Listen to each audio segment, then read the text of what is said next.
এবার বলবো মিথুন রাশির মানুষ। মিথুন রাশির মানুষদের বিদ্যা, বুদ্ধি, সন্তান, বিচার এ সমস্ত কিছু নির্ভর করে শুক্রের ওপর। বিচার মানে ভাবনা। আপনার কি ধরনের বিচার আপনার মনের মধ্যে থাকবে।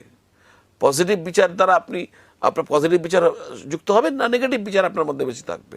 তো আপনার বিদ্যা, বুদ্ধি, সন্তান, বিচার, জীবনসাথীর সঙ্গে প্রেম, ভালোবাসা এ সমস্ত কিছু নির্ভর করবে শুক্রের উপর। কতটা ঐশ্বর্য ভোগ করবেন, আপনি ঐশ্বর্য সুখে সুখী হবেন কিনা এ সমস্ত নির্ভর করবে শুক্রের উপর। যদি আপনার মিথুন রাশির আপনি মানুষ হচ্ছেন আর আপনার ক্ষেত্রে শুক্র শক্তিশালী যদি হয়,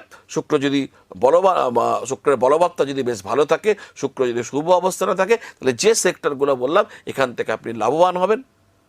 আর যদি শুক্র আপনার দুর্বল হয়ে যায়, অশুভ হয়ে যায়, তাহলে মিথুন রাশির মানুষজন এই